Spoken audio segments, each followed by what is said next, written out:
Able to close out a few of those games. We're really, really focused and put a lot of emphasis on finishing games and closing out games in the second half. And we know we can play with any team that's on our schedule, and we have the ability to beat them. You guys expect to win the West?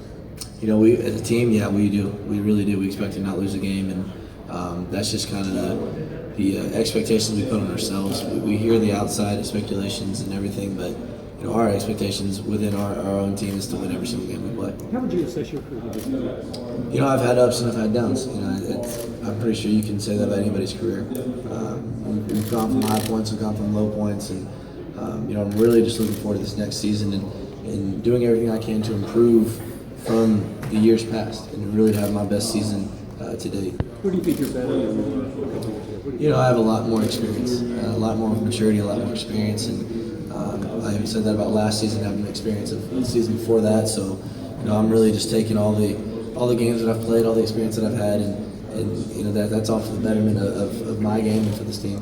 So many teams in college football just throwing it all over the yard now. I mean, what's it like being the quarterback of a team that's a little more ground and pound type football? It's a lot easier on me. You can say that, especially with two great backs we have and the offensive line that we have, and we're a big time offense, and we're hard to stop. We really are, especially with our offensive line and the holes they put up, and our two backs that make plays for us. And we have a lot of talent around that too. That we have good tight ends. We have Hunter Henry and Jeremy Sprinkle there at tight end, and we have Keon Hatcher leading the way with our receivers, and young guys coming up, Jared Cornelius and everyone coming up, and we have weapons. And I think with the addition of Coach Enos now, that we're going to expand our passing game a little bit more. We're going to do certain things that are going to keep defenses from loading the box against us like they have in the past, and we'll be a pretty solid offense this time. When you talk about launching points in the season or in the career in the program, where does Mississippi State, that game last year at Davis Wade Stadium, where does that rank in the conversation? Where does that come in the conversation? It's tough. It was a tough game for us. We were in it the whole game. Had our chances to score and weren't able to complete some passes and to do certain things, and we had our shots, and it's about closing. It really came down the second half, came down to the last drive, and weren't able to close that out and finish the game. How were you able to turn the season around after that game?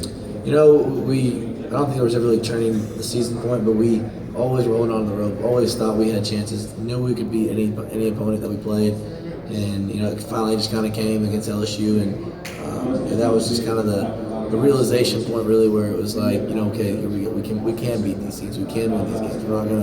We're not gonna come close and lose every game. Now we're gonna win some of these games. And so I really just we were able just to keep the faith the whole season. Brendan, usually if your quarterback is going through this, or he's usually on a stress day cover, you got all your offensive line. Like Brett said, that maybe the first time that's ever happened. As a quarterback, how do you feel about not being on the cover and having your own line on you? Yeah, I think it's awesome. I really do. And playing offensive line is so tough. You play the dirtiest, the grittiest position, and you get no recognition for it. So I think that any little thing you can do, take them to dinner, put them in first class on our planes, put them on the cover of the media guide, I think that's huge. I think they deserve every bit of the recognition they get, and it's a tough job playing offensive line. It wasn't long ago when Ryan Mallett and Tyler Wilson were slinging it all over the place. Do you envy that, or do you ever ask Brett if you could have like one game where you could just sling it around like they used to? That's not my style. I like to win games. I really do, and whatever offense we need to use to get done to win games is my type of offense. And I came into that style of offense when I first got recruited, and then switched to more of a pro style approach, and whatever it takes to win games. I'm an Arkansas Razorback. It's the only team I really want to play for, and I'm excited about this season. I'm excited to do whatever it takes to win games. Brandon, there seems to be a lot of parallels between you and Tennessee, and you're both regarded as two rising teams in the league. But what do you know at this point about Tennessee, since they'll be on your schedule this year? They kind of had a similar season that we did last year. They were in a lot of games, came close to a lot of games, ended up winning a few games towards the end. So really a good team on the rise. I was able to meet Josh Dobbs at that Manning camp, and he's a great guy, and I think he's gonna be a good leader for that team. And they're gonna be a tough team to beat. We got to go down to their place to play them, and it's going to be a good game. What type of advice would you give someone trying to play the quarterback position in the Southeastern? You know, it is tough. Really, the biggest thing that goes into playing is the preparation it takes to play one single game. To play one game against an SEC, especially West opponent, it takes hours and hours of film, hours and hours of study, on your own besides the meetings you get with the coaches. So I don't think a lot of people realize how many hours the quarterbacks really put into studying an opponent and just to play one game. Would you have come to spending time with Chad Kelly, the man? That's what He was not in a lot of my groups or anything. I think I met him a little bit, but I didn't get a chance to talk to him that much. We got split into groups, and he really wasn't in my group. Would you have come to Arkansas if you would have known this was the style of play whenever you? I probably would have. I probably would have, because this has been the place I grew up. I was a big fan of the Razorbacks growing up. This is where I wanted to play.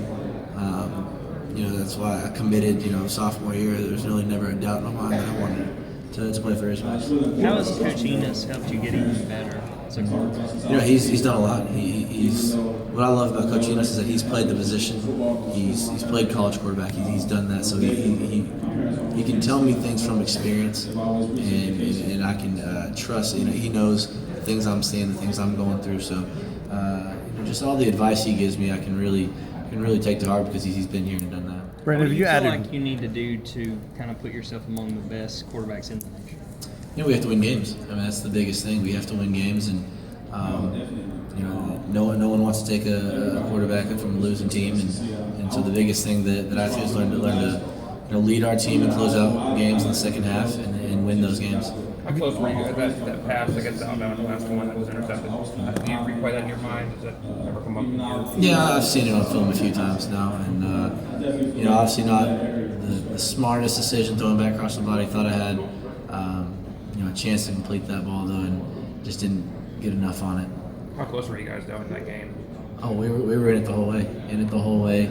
I think we left something like 11 points on the field with a couple of things that didn't go our way.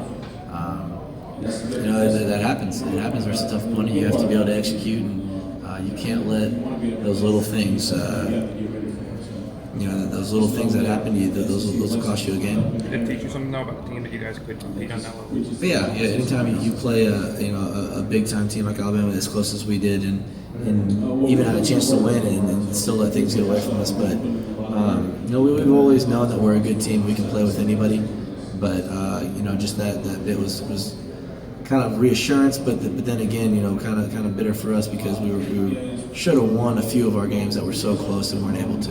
What do you remember about the feeling after the LSU game when you finally won? It was just so much fun. I don't think we were thinking about the streak or anything. We were really thinking about getting the boot back to Fayetteville, and we know how much it means to beat LSU, especially if coming from Arkansas. And so that game, and then the fans rushing the field, and that hadn't happened forever. And really just a surreal moment. It was a lot of fun. Do you still feel that momentum? Sure. Oh yeah, we still have a lot of momentum from last season coming into this season, and I think our confidence level is high, and we know how difficult the road's going to be, and the teams that we have to play and where we have to play, and we know how difficult that is, and we have the confidence that we believe that we can win any game we have. Thompson thought Texas and Ole Miss were the two best games you played across the board. Would you say it was true that the Ole Miss game might have been the best one? It might have been. I was really proud, especially how the defense stepped up, not only Ole Miss game, but the LSU game before that, and the defense, we played lights out. Especially gave up 0 points in both those games. And, anytime you have your defense playing like that, it makes it so much easier on your offense. It takes all the pressure off us with how well they're playing, and you didn't have to do too much. Right. In either game, and we were able just to kind of really control the clock, especially on offense. We were able to control the clock and keep their defense out in the field, and both those offenses were getting restless, but not getting a lot of touches, and really that was a dominant game defensively for our defense, but not only that, but offensively we were able to extend drives, pick up a lot of third downs, especially in the LSU game, and really keep our offense on the field. I'm assuming Austin Cantrell's been going through workouts with you. I know he's a young guy. What's your